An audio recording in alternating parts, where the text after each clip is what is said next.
Hola maestro, ¿cómo está? Muy buenos días. Estamos muy felices de tenerlo aquí en Universidad Santander, su casa. Bienvenido. ¿Cómo se siente?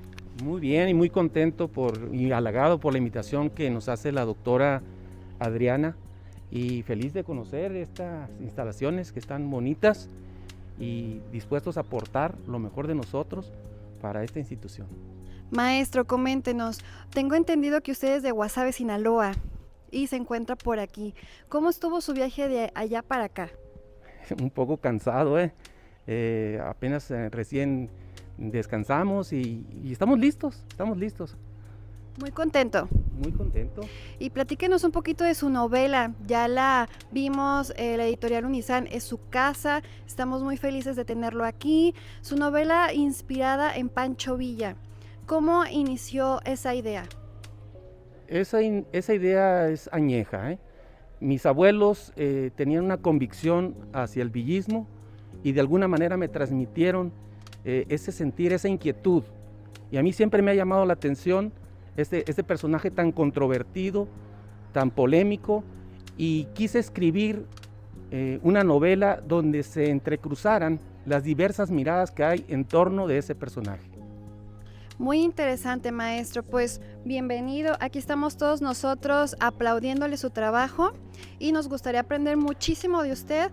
¿Qué le podría decir a todos esos alumnos? Veo que usted imparte la materia de historia, que les gusta, por ejemplo, el escribir. ¿Qué les puede dar como consejo?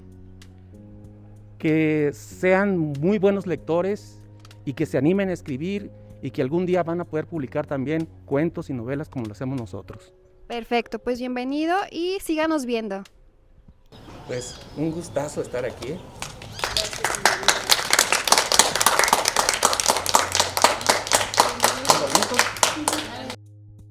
Editorial Unisan y Recinto 22 se visten de gala porque hoy tenemos la fortuna de que nos acompañe desde la bella Guasave, Sinaloa, el autor de este extraordinario libro, el profesor Armando Ruelas. Bienvenido, ¿cómo está?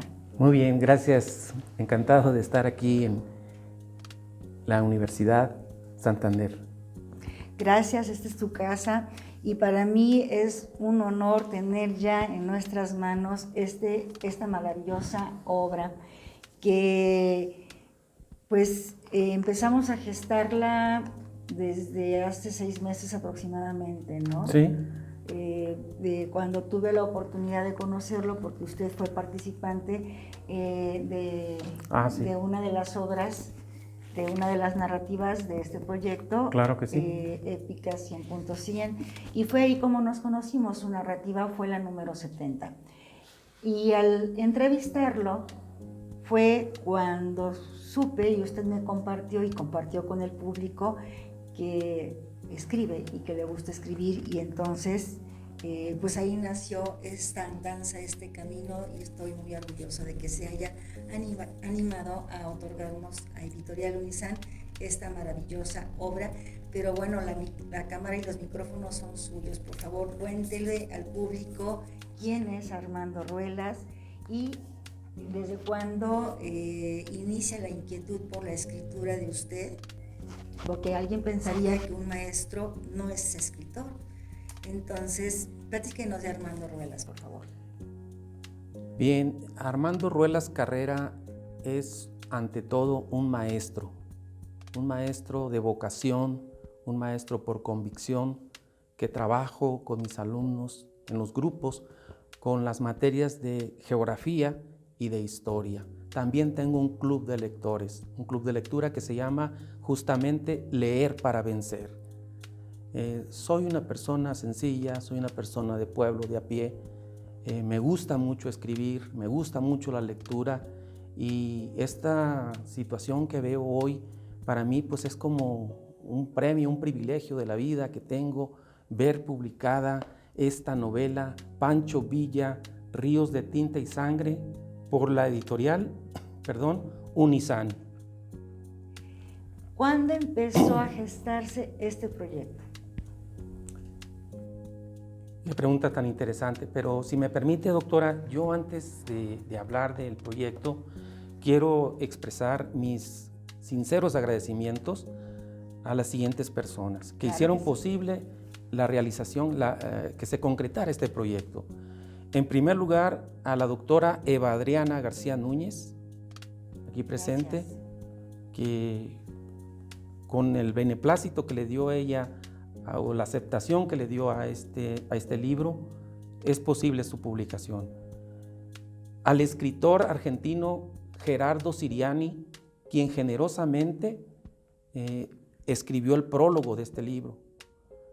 A mi exalumno, hoy actualmente a punto de egresar del TEC de Monterrey en biotecnología, Arnoldo Armenta Castro, quien me revisó la primera parte de la novela y le hizo algunas correcciones, o varias correcciones.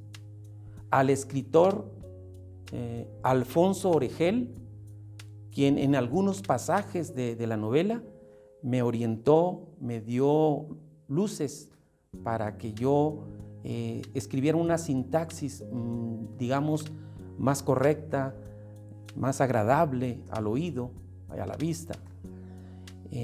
Y también al cronista de la ciudad de Guasave, al cronista oficial, a don Manuel de Atocha Rodríguez Larios, quien siempre me alentó con sus sabios consejos a que realizara esta obra. Bien, Pancho Villa Ríos de Tinta y Sangre podría decirse que es un fruto agridulce de la pandemia.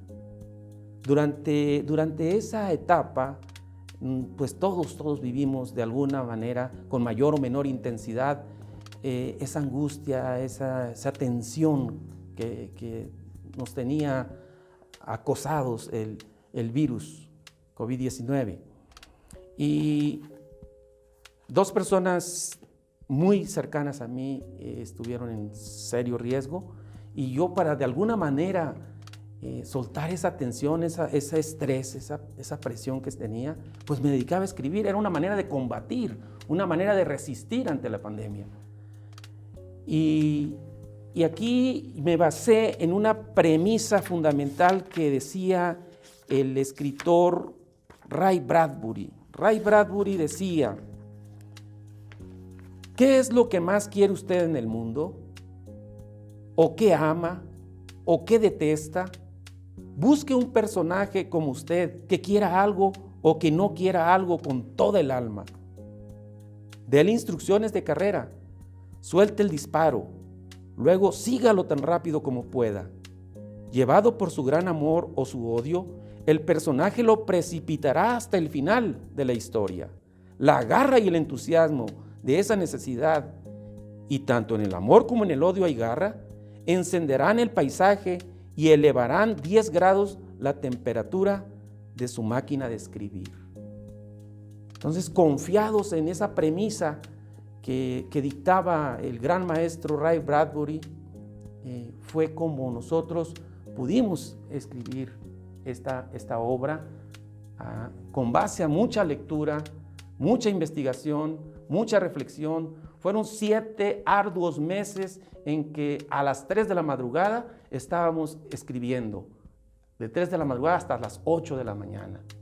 Durante 7 meses, sábados y domingos, de sol a sol, como decían nuestros abuelos, también metidos allí en la biblioteca, trabajando para la realización de esta obra, lo cual me hace sentir a mí muy satisfecho y muy orgulloso de haberla logrado. Inspiradora historia, experiencia y muy motivadora.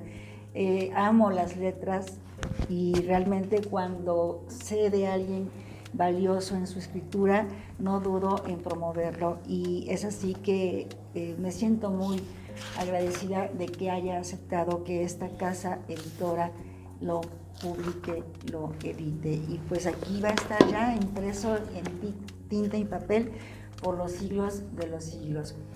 ¿De qué habla Pancho Villa? ¿Es ficción? ¿Es realismo mágico? Platíquenos. Qué pregunta tan fundamental nos acaba de hacer, doctora Adriana.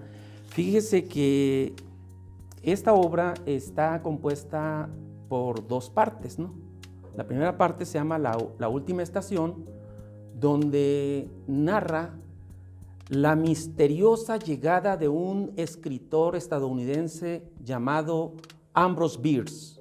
Ambrose Bierce, para nuestro público lector, habrá de recordar que es autor de uno de los cuentos que han sido más antologados en la literatura, que se llama Un suceso en el puente de Búho o de Owl Creek, un incidente en el puente Owl Creek.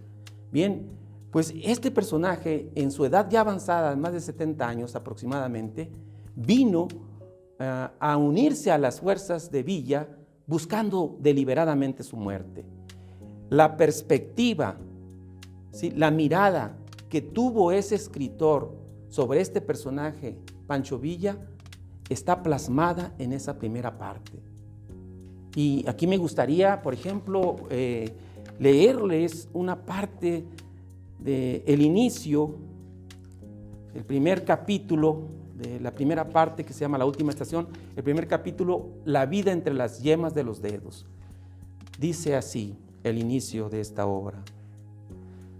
70 años dura la vida de un hombre sobre la faz de la tierra. Me decía mi padre con la Biblia en la mano. 7 décadas son suficientes, lo demás sale sobrando. Yo no quiero terminar mi jornada como esos viejos decrépitos, pudriéndose en las granjas de sus ranchos llenas de corucos y garrapatas, o pasar mis últimos días dormido con una caña de pescar entre mis manos, en las apacibles aguas de Long Beach. No, ese final es para un hombre de talante decente y aburrido, no para alguien que ha vivido al límite como yo durante los aciagos años de la Guerra de Secesión. Prefiero buscar un desenlace escalofriante parecido al de las novelas que he escrito. Así inicia la primera parte y comentándole acerca también del hilo conductor de esta novela, también aparecen otros personajes que eran hombres de pluma. Inicialmente yo tenía pensado ponerle a este libro Pancho Villa y 3 hombres de pluma o 3 miradas y una redención. Entonces, con la ayuda de mi amigo, el escritor Alfonso Oregel, dimos con este título Pancho Villa, Ríos de Tinta y Sangre. También en este libro viene John Reed, ese gran periodista que fue John Reed y escritor, que nos dejó una obra para todos los estudiosos de la historia que se titula México Insurgente, y que posteriormente él se fue a Rusia, allá en la Revolución Rusa, y escribió un libro que le valió que en los propios rusos le hicieran un monumento allá en su tierra, y se llamó 10 días que conmovieron al mundo. Ese fue el gran John Reed. Y yo quise poner ese entrecruzamiento de miradas, de perspectivas. Un Ambrose Bierce que era conocido en su pueblo como Bierce el amargado, un hombre que tenía una ironía hacia la vida, una mirada hasta cierto punto amarga. En cambio, John Reed, con su juventud, con su gran conocimiento de causa, con esa visión romántica de la vida, también plasma su perspectiva acerca de Villa. Y el encanto pues, por decirlo de alguna manera, lo digo con humildad, también de este libro es cuando Renato Leduc era un jovencito telegrafista de Pancho Villa. Y esto es ficción histórica. No se busca en esto mencionar la verdad histórica, sino la verdad simbólica de Pancho Villa y la Revolución Mexicana a través de la mirada de estos personajes. Y Renato Leduc tenía una visión desenfadada, una visión irreverente ante la vida. Y así lo plasmamos aquí. Básicamente de esto trata. Insisto, muy inspirador sus palabras. Yo no quiero dejar de escucharlo y seguramente el público que nos está viendo en casa, detrás de las pantallas, seguramente también estarán embelesados y seguramente pronto correrán a adquirir este valioso ejemplar. Pero otra pregunta, profesor Armando, ¿por qué Pancho Villa y no Zapata? ¿O por qué Pancho Villa y no otra época de la historia? Algo originó esto. Este es su héroe, ¿qué le podemos llamar? Mis abuelos, como le decía al principio cuando llegué, eran de esencia villista. Ellos apreciaban mucho al villismo. Y en su época, cuando yo era niño y que veían algunos abusos de la población, decían, ¿cómo no se levanta otro Pancho Villa para que ponga orden a esta gente? Entonces, de alguna manera eso fue sembrando en mí esa semillita de llamarme la atención este personaje. Y luego todavía más me llamó profundamente la atención el hecho de ver que era un personaje que tenía muchas miradas, o sea, tenía muchas perspectivas. Para unos era un bandolero, un bandido, un villano, para otros era un héroe, un gran revolucionario, un general. Y ese es el encanto de ese personaje, de que fue un hombre controvertido, fue un hombre polémico. Y eso dije yo, pues esto sí, vaya que llama mucho la atención. Y ahora en su pregunta dice, ¿por qué no Zapata? Pues a lo mejor en el futuro escribimos sobre Zapata. Justo porque es maestro de historia Sí. y de geografía principalmente, ¿no? Así es. ¿Dónde estudia usted para forjarse como maestro? ¿En la normal? Yo estudié en Los Mochis, en el CAM, se llama, el Centro de Actualización del Magisterio Unidad Los Mochis. Ahí estudiamos y quiero recordar ahorita en la memoria a un maestro que me dio clases de lectura y redacción y con quien yo hice mi primer relato. Se llamaba, ya murió hace unos 3, 4 años, Jesús Alfonso Beltrán Espinosa, un gran maestro que lo recuerdo con mucho cariño. Él me dio clases de lectura y redacción y me dijo, Armando, sigue escribiendo, no lo olvido. Allí estudiamos en Los Mochis, en el CAM. Es decir, dos pasiones que son muy similares a las propias de su servidora. Sí. Escribe Así y es. se dedica a la educación. Exacto. La vida nos topó en el camino, Armando. Y pues espero que ya no nos tengamos que separar y que sigamos produciendo proyectos muy literarios y en beneficio de la sociedad.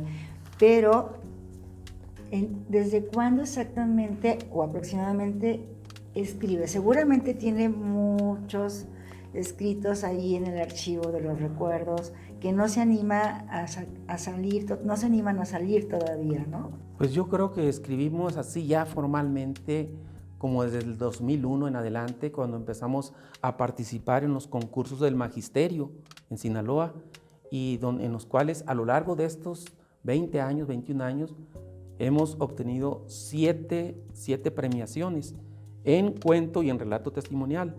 También debo decir que en el 2016 la Fundación Dr. Enrique Peña Gutiérrez de Mocorito, Sinaloa, me otorgó el Premio Nacional de Cuento con un cuento titulado Matilde.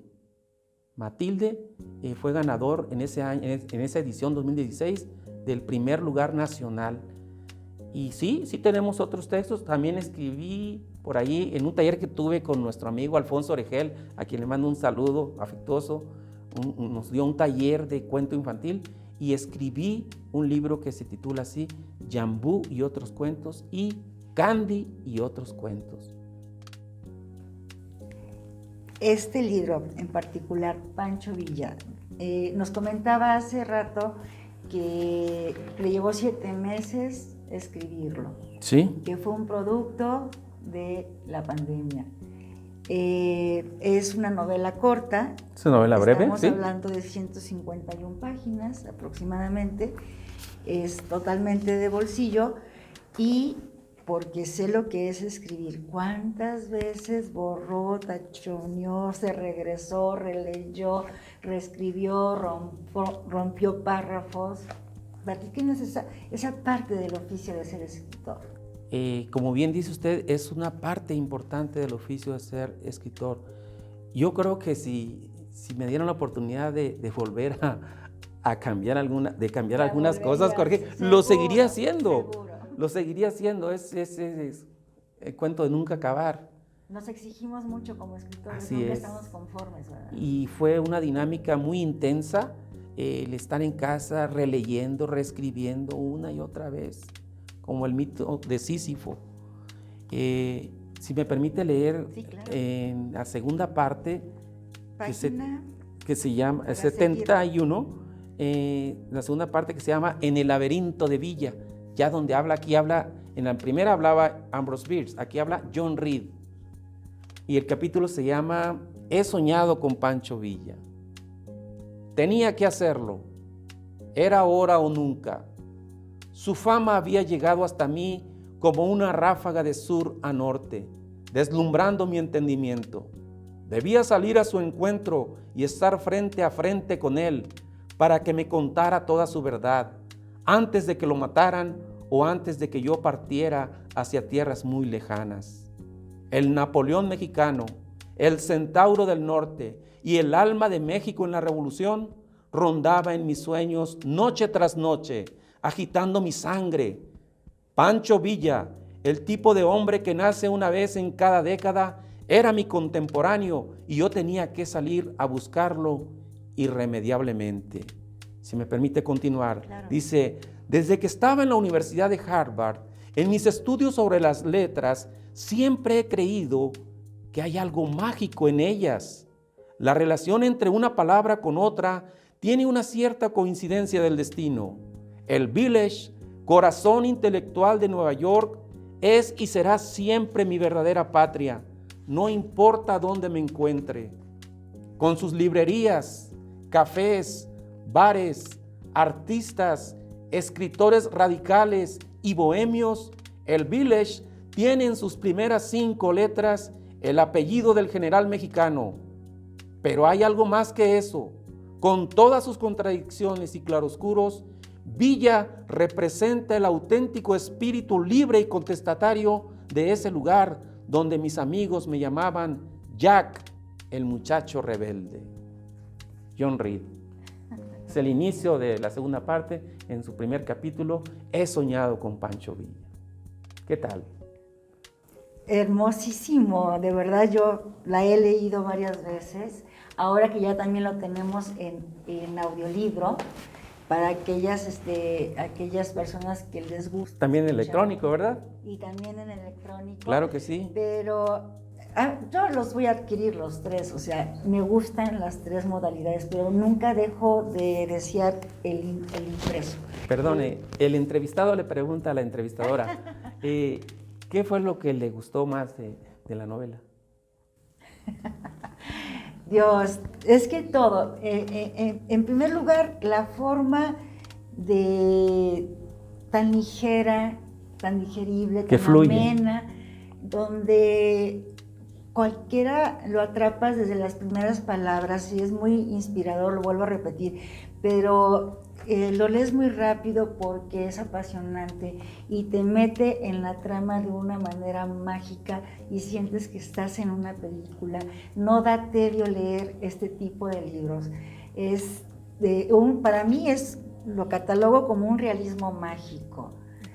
No tanto ficción, es que tiene parte de la realidad, sí. Pero es magia, es mágico lo que usted comenta aquí, y es una parte de un tan conocido y aclamado personaje de la historia de nuestro México, que le da otra forma y otra perspectiva. Yo no quisiera hablar tanto de mi opinión acerca del libro, tan me encanta que lo editamos en esta casa editorial.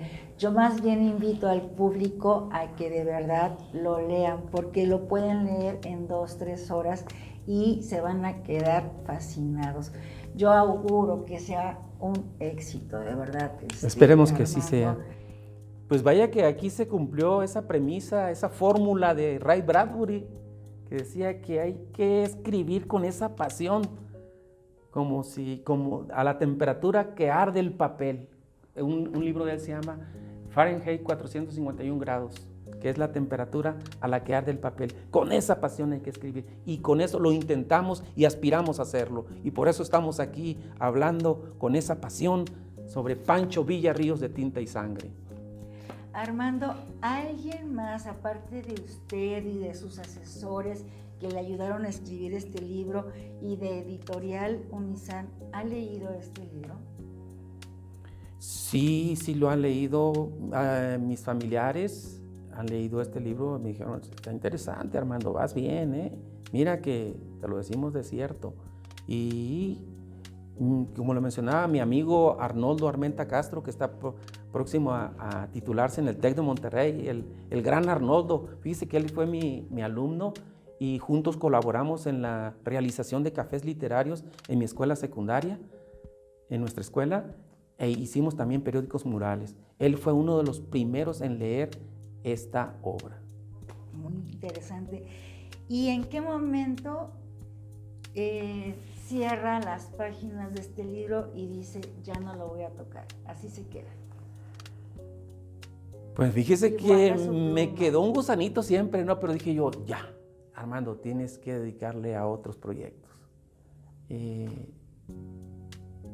Yo no recuerdo con exactitud, pero para serle honesto, todavía me quedó ese gusanito de seguir hurgando, de seguir investigando, de seguir escribiendo. Pero dije yo, creo que ya con esto es suficiente. Ya veremos en una segunda, si se da, esperemos que así sea, en una segunda edición. A lo mejor vendrá una edición corregida y aumentada, como se dice tradicionalmente. Doctora Adriana. Armando, si me lo permite, yo le quiero dar voz a nuestros colaboradores que están detrás de cámara, porque los veo interesados en hacerle una pregunta. No se preocupen, chicos, no van a salir a cuadro, su voz solamente. Dulce, Estefanía, ¿quieren hacerle una pregunta al profesor acerca del libro? Yo más que pregunta, un agradecimiento por toda la paciencia y por todo, por habernos visitado, y muchas felicidades por la obra, que yo también ya la leí, ya escuché también el audiolibro y me gustó mucho. Muchísimas gracias, Dulce. Fíjese que yo le pido perdón a usted porque vaya que sí la atiborré con tantos mensajes, con tanta información en el proceso de la realización de esta obra. Dije yo, pobre Dulce, ya la tengo atiborrada de tanto mensaje. Una disculpa, ¿eh? No, para nada, al contrario. Dulce hace honor a su nombre, es la persona más dulce Y vaya que la sí, ¿eh? editorial y su servidora y todo el equipo estamos orgullosos de que tenerla como compañera de trabajo, porque es muy querida y muy paciente, está hecha Sí. para la editorial, está hecha. Y usted se dará cuenta, somos los escritores muy acuciosos, ¿no? Y siempre ya una vez cuando ya estaba a pasar a la realización en la imprenta, a imprimir, le dije, a ver, cheque estos detalles y estos otros, ¿se acuerda? Claro, sí, sí. Porque somos así, pues, en cierto modo hasta perfeccionistas, podríamos decirlo, muy acuciosos en cuanto a la escritura. Estefi.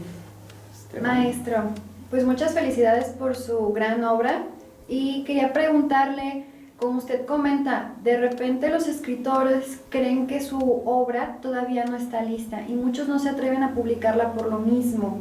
¿Usted en qué momento descubrió que su obra ya estaba lista para ser publicada y qué viene por delante después de esta obra? Le voy a contestar con una actividad que realicé. Cuando yo la leí en voz alta, porque la leí completa en voz alta, ahí delante de mis hijos, de mi esposa, preguntándoles a ver cómo sonaba, cómo se escuchaba. Cuando yo sentí que ya al leerla en voz alta completamente toda la obra, dije yo, aquí es, creo que ya está en un 99% concluida. Fue a través de ese ejercicio, de la lectura en voz alta, de Pancho Villarríos, de Tinta y Sangre. Muy interesante su pregunta. Que cabe señalar que el propio profesor Armando otorgó su voz en el audiolibro y muy buena actuación y modulación de su voz. Felicidades. Honor que me hace. Y la pregunta de Estefi quedó una pendiente. ¿Qué sigue ahora? ¿Qué sigue ahora? Sigue tomarnos un descanso y retomar esta actividad que ya nos está rindiendo frutos. Me gustaría publicar más adelante cuento infantil, el de Yambú y otros cuentos. Me gustaría que saliera, ojalá, y pasara a los estándares de calidad, todos esos filtros que aquí en esta casa editorial tienen muy seriamente, y ojalá y pueda ver a luz pública esta obra. Que dice que viene un descanso, pero no, esto apenas comienza. El darlo a conocer por toda la República. Ah, sí. Entrevistas, Mire firmas que de sí, autógrafo, doctora. Cierto. promoción, difusión, Sí, vaya, la oportunidad de conocer a mucha gente. Claro que porque sí. muchos lo vamos a querer conocer a usted. Sí, lo vamos a presentar en la primera semana de marzo en el Congreso del Estado de Sinaloa, ¿sí? Que por cierto agradezco al secretario general del Congreso del Estado, al ingeniero Ríos Rojo, que nos facilita las instalaciones del Congreso. Ahí vamos a estar presentándolo en la capital sinaloense. También vamos a ir a la prensa, a uno de los periódicos de mayor circulación, quizás el de mayor circulación, como lo es El Debate. Una amiga nuestra de Chetumal, Lorena Sala, la locutora, me va a hacer una entrevista en su programa de radio, y ya estaremos también en la escuela, en nuestra escuela y en otros colegios, en otras partes, de gira literaria con este gran libro. Por supuesto. Davis, Iván, ¿quieren preguntarle algo? Yo soy extranjero y la verdad el libro Felicidades me atrapó. Yo estuve editando lo que es el audio y lo felicito. Tiene buena entonación, buena voz, que le pone su voz diferente a cada personaje. Y lo que me hizo fue dar como que entender la historia de Pancho Villa y sus hombres. Y una parte que me gustó fue la de su caballo Siete Leguas, que por qué le puso Siete Leguas. Porque creo que andó vacías de balazos, creo que fue. Unos balazos en el cuello, lo dieron en el cuello, y corrió 7 leguas, creo que fue 7. Y eso me gustó mucho, porque sí dije, wow, la vida de cómo fue la Revolución Mexicana de parte de Pancho Villa. Y ahora me gustaría conocer, a ver si tiene planeado escribir uno del Coyo del Sur, que es Emiliano Zapata. Lo intentaremos. Sí, lo intentaremos. Claro que sí. que le dije que su libro atrapa? No lo puedes dejar de leer. Doctora Adriana. Iván, ¿alguna pregunta que le quieras hacer? Yo felicitarlo, maestro Armando, por su obra. También estuve escuchando el audiolibro y me gustó la entonación, como dice el compañero, que le da a cada personaje. Y quería preguntarle igualmente si tiene pensado hacer algún otro personaje histórico, tanto como novela o como cronista. Podría ser. Fíjese que yo he pensado en una mujer llamada, que le decían La Bandida, Graciela Olmos. Me está haciendo ruido ese personaje, y quizás en el futuro, a mediano plazo, escriba una novela sobre ese personaje histórico, que ella estuvo enamorada del general Benjamín Argumedo, ¿sí? Del general Benjamín Argumedo, una persona también con muchos claroscuros, también muy controvertida, Graciela Olmos, La Bandida. Ya para concluir, profesor Armando, ¿Sí? ¿a quién no nos gustaría ser su alumno de Historia y Geografía? Es que de verdad son de esos maestros que cuando nosotros éramos estudiantes, teníamos maestros que pasaban desapercibidos, había otros que nos fastidiaban un poquito, nos incomodaban, pero había otros que deseábamos que llegara la hora de su clase y lo extrañábamos mucho, y me imagino que usted es de esos maestros. Pues yo esperaría que ese fuera el sentir de todos mis alumnos, y lo que hacemos lo hacemos de corazón, con muchas ganas, porque nosotros venimos de muy abajo, de un barrio marginal. Somos gente que a base de mucho esfuerzo, de mucho sacrificio, logramos tener esta humilde carrera de maestro, y la apreciamos y la conservamos como algo muy valioso que la vida nos ha permitido tener. Quizás también incida mucho eso en mi manera de ser como maestro. Pues muchas felicidades, y orgulloso el pueblo mexicano de tener docentes como usted, y la Fundación Épica 100.100 dé por ustedes y está feliz de tenerlo como un aliado de esta fundación. Bendiciones, muchos éxitos y vamos de la mano con sus proyectos, profesor. Muchísimas gracias, doctora Adriana, y gracias a todos también. Gracias. Pues esperemos, de verdad, querido público, que puedan adquirir esta obra que es maravillosa y que incluso niños de todas las edades puede ser su libro de lectura en las noches. Gracias, nos vemos en otra próxima presentación.